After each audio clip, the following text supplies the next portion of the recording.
గారిని ఇవాళ నీకు కోర్టు పట్ల నీకు గౌరవం ఉందా, నమ్మకం ఉందా? ఇవాళ ఈ భూ కబ్జాదారులు, ఈ గుండాలు ఎవరు లేని చూసి టక్కన వచ్చి ఆక్రమించుకొని రాత్రిపూట వాళ్ళ తిష్టవేత్తలు చూసినావా? గట్లాంటి నౌకలు చేస్తున్నావా నువ్వేనా? సాటర్డే వచ్చింది, సండే వచ్చింది అంటే కంటి మీద కొనుక్కుంటలేదు. ఇక సాటర్డే నాడు అయితే కోర్టులు ఉండవు, సండే కోర్టులు ఉండవు, ఎవరు ఫోన్ చేసినా ఎత్తారు. కాబట్టి దొంగల్లాగా గుండాల్లాగా ఫ్రైడే నాడు చదువుకొని సాటర్డే సండే మొత్తం విధ్వంసానికి పాల్గొంటున్నారు. నేను అంటున్నా, ఒకవేళ నీ కనుక ఈ సమాజ ఉద్ధరణ కోసం హైదరాబాద్ నగరం బాగు కోసం ఉంటే నేను అడుగుతున్నా, నేను ఒక నియమాన్ని అడుగుతున్నా. ఇవాళ స్వతంత్రం వచ్చి 77 ఏళ్ళు అవుతుంది. ఇన్ని సంవత్సరాల కాలంలో వచ్చిన ఈ అక్రమాలు కానీ, ఈ రుగ్మతలు కానీ ఇవి 5 రోజులలో 50 రోజుల్లో వచ్చేది కాదు కదా రేవంత్ రెడ్డి గారు. ఇన్ని సంవత్సరాలు వచ్చిన రుగ్మతలు పోవాలంటే మళ్ళీ ఒక 2 సంవత్సరాల 3 సంవత్సరాల ప్రణాళిక పెట్టుకో. ఇక మా పంచవర్ష ప్రణాళిక, లేకపోతే మా 2 సంవత్సరాల ప్రణాళిక, మొత్తం అక్రమాలు కూల్చేసి ప్రణాళికలు పెట్టుకో. అమ్ముకున్నాడు ఎక్కడో పోయిండు, అమ్ముకున్నాడు. బిల్డింగ్ కట్టినోడు ఎక్కడో పోయిండు. ఇవాళ ఎవరు మిగిలిన అంటే కొనుక్కున్న గరీబుడును, ఆ కొనుక్కున్నోనికి పైసలు లేకపోతే రుణం ఇచ్చినటువంటి ప్రైవేటు వ్యక్తులు కావచ్చు, రుణం ఇచ్చినటువంటి గవర్నమెంట్ బ్యాంకులు కావచ్చు. ఇవాళ గవాళ్ళు ఇవాళ ఉన్నారు. ఎంత దీనంగా అంటే అంత బాధితులంటే, నిన్న మా శ్రీనివాసరెడ్డి గారు, తోకల శ్రీనివాసరెడ్డి గారు, గగన్పాడు అనుకుంటా, అక్కడ గగన్పాడు వాళ్ళ తాత, ఆయన టీవీలో ఏమవుతాడు, వాళ్ళ బాకాలు టీవీలో వాళ్ళ చెంచాగిరి చేసేటోళ్ళు వాళ్ళు మాట్లాడుతుంది ఏంటంటే 75 కోట్ల రూపాయల బఫర్ జోన్లో కట్టిన అక్రమ కట్టడాలు కూల్చివేసి ఇవాళ ప్రభుత్వానికి 75 కోట్ల రూపాయల సంపద ఇలా దక్కింది అని వేస్తాడు. నీకైనా సోహుందా, బుద్ధుందా, జ్ఞానం ఉందా? నేను అడుగుతున్నా. ఇవాళ 1978 ప్రజలారా గమనించండి, 1978లో శ్రీనివాసరెడ్డి పుట్టలే, అప్పటికని డేట్ ఆఫ్ బర్త్ అది కాదు. వాళ్ళ నాన్నగారు, శ్రీనివాసరెడ్డి గారి నాన్నగారే మైనరు, మేజర్ కూడా కాదు. గా కాలంలో మెట్ట భూమి పేరిట ఉన్నటువంటి భూమిని కొనుక్కున్న 1978, 80లో రిజిస్ట్రేషన్ అయింది. 78లో కొంటే సాదా బైనా మీద రాసుకొని 1980లో రిజిస్ట్రేషన్ అయింది.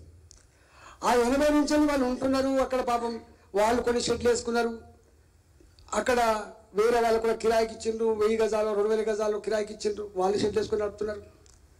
నిన్న పోయి కూల్ చేస్తా అంటారు. మరి కూల్ చేసే ముందు ఎప్పుడన్నా ఇది బఫర్ జోన్లో ఉందని చెప్పినవా, ఎఫ్టీఏలో ఉందని చెప్పినవా, పర్మిషన్ లేకుండా కట్టినట్టు చెప్పినవా, ఇది అక్రమం అని చెప్పినావు? ఎట్లా ఏం చెప్పినావు నువ్వు? ఫోన్ చేస్తే ఎత్తరు వాళ్ళు, ఫోన్ చేస్తే ఎత్తరు వాళ్ళు. ఒక ఆమె పాపం కూర కొడుతున్నప్పుడు ఒక ఆమె మాట్లాడినా పెట్టది.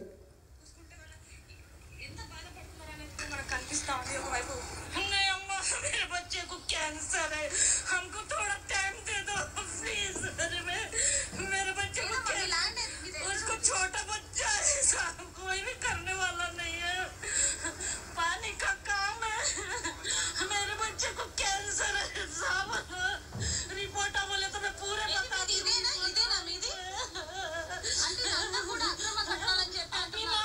हम लोगों को पहले से नहीं बोले.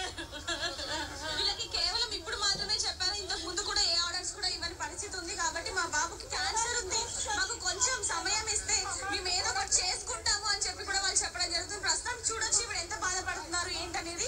ఇప్పుడు ఏదైతే ఇప్పుడు ఈ ఫ్యాక్టరీ కనిపిస్తుందో ఈ ఫ్యాక్టరీ కూడా వాళ్ళని ఇక్కడ ఎన్ని ఇయర్స్ చూస్తున్నారు. ఆమె అనేక సంవత్సరాలుగా అక్కడ ఒక షెడ్ వేసుకొని నీళ్ళ ప్యాకెట్లు అమ్ముకొని బతికేటువంటి ఒక సాధారణ పేద మహిళ. వాళ్ళ కొడుకు క్యాన్సర్ వచ్చింది, చిన్న పిల్లడు ఉన్నాడు.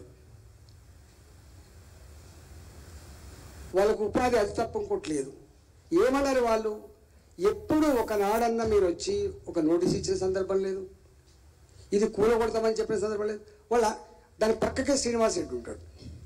ఆయన ఏమడిగిండు, నాది విలువైనటువంటి వస్తువులు ఉన్నాయి, అందులో మా కంపెనీ చాలా కాస్ట్లీ ఇన్స్ట్రుమెంట్స్ ఉన్నాయి ఆడ, ఆ మెషినరీ అంతా కూడా చాలా కాస్ట్లీ ఉంటుంది. ఒకవేళ నువ్వు కూలగొడుతూ కానీ ఈ సామాన్ బయట తీసుకుపోని అని చెప్పి అడిగిండ్రు తప్ప ఎక్కడి 1978 ఎక్కడి 2024 ఇవాళ ప్రజలారా ఈ చర్యను చూసి ట్రెండింగ్ చేసేటువంటి సోషల్ మీడియాలో పనిచేసేటోళ్ళు కావచ్చు, లేదా ఇవాళ రేవంత్ రెడ్డి రాబిన్ హుడ్ అని పోల్చేటువంటి కువానా మేధావులు కావచ్చు, మీరు ఆలోచించి ఇవి పంపిస్తానండి. దీని కాగితం 1978లో కొన్నటువంటిది 1980లో రిజిస్ట్రేషన్ డాక్యుమెంట్ కూడా మీకు పంపిస్తా. 1980 ఈ డాక్యుమెంట్ మీకు పంపిస్తా. నేను ఏమంటున్నా,